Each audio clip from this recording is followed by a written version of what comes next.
सपा विधायक रहे दारा सिंह चौहान इस्तीफा देकर एक बार फिर से भाजपा में शामिल हो गए, जहां सोमवार को उन्हें लखनऊ में दोनों डिप्टी सीएम की मौजूदगी में भाजपा की सदस्यता दिलाई गई। भाजपा ज्वाइन करने के बाद पूर्व सपा विधायक ने कहा कि पीएम मोदी जिस तरह से काम कर रहे हैं उससे 2024 के लोकसभा चुनाव में वह दोबारा प्रधानमंत्री बनेंगे। दुनिया की कोई ताकत उन्हें नहीं रोक सकती है। जैसा कि आपको मालूम होगा कि मऊ की घोसी सीट से सपा विधायक दारा सिंह चौहान ने शनिवार को विधानसभा अध्यक्ष को अपना इस्तीफा सौंप दिया था, जिसके बाद कयास लगाए जा रहे थे कि वह एक बार फिर से भाजपा में शामिल होकर मऊ जिले से लोकसभा चुनाव लड़ सकते हैं। और हुआ भी बिल्कुल वैसा ही, जहां 2 दिन बाद ही सोमवार को उन्होंने लखनऊ पहुंचकर भाजपा कार्यालय में दोनों डिप्टी सीएम व भाजपा प्रदेश अध्यक्ष की मौजूदगी में पार्टी की सदस्यता ग्रहण कर ली।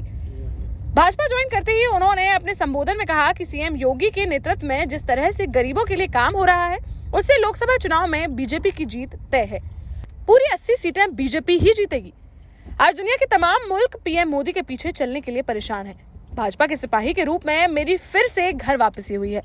पूर्व विधायक ने कहा कि पीएम मोदी की इज्जत धरती पर ही नहीं आसमान पर भी हो रही है और 2024 के चुनाव में फिर से पीएम बनने से उन्हें कोई नहीं रोक सकता।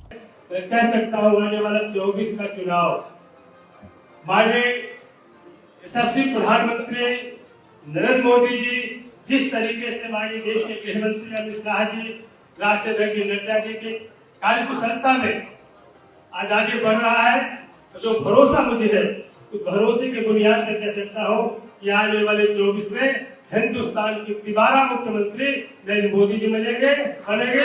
दुनिया की कोई ताकत रोक नहीं सकती। और मैं कह नहीं रहा हूँ, आपको हमारे पत्रकार साथियों आप जानते हैं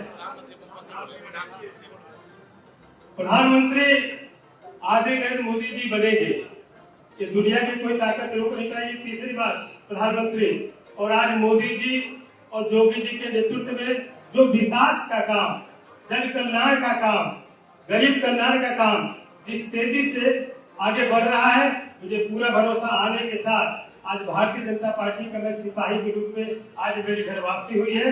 एक कार्यकर्ता सिपाही बनकर के 2024 में भारतीय जनता पार्टी की ताकत को बढ़ाने के लिए एक लोकसभा जिता करके तीसरी बार देश के प्रधानमंत्री नरेंद्र मोदी जी को। और मैं कह नहीं रहा हूँ, जितने लोग यहाँ बैठे पत्रकार भाई भी, आप लोग भी मैं जानता हूँ, आप लोग जमीन से जुड़े हैं, जमीनी सच्चाई को जानते हैं। आज आंकड़ा लगा लीजिए, पूर्वांचल में एक भी सीट बता दीजिए, एक भी सीट। और एक सीट की बात में जाता हूँ जो आजमगढ़ का है, जिसपे लोग कहते शायद वो लड़ाई में रहे, लड़ाई में नहीं, भारी बहुमत से वहां भी भारतीय जनता पार्टी चुनाव जीतने जा रही है। उत्तर प्रदेश की 5 सीट जहां पे केवल दूसरी पार्टी लड़ने के लिए दिखाई देती है, बाकी उत्तर प्रदेश में कोई सीट नहीं जीतने वाली। 80 की 80 लोकसभा भारतीय जनता पार्टी की झोली में 24 में जाएगी। और आगे दारा सिंह चौहान की घर वापसी होने पर अब सियासी गलियारों में चर्चा है कि योगी मंत्रिमंडल के विस्तार में उन्हें एक बार फिर से मंत्री बनाया जा सकता है।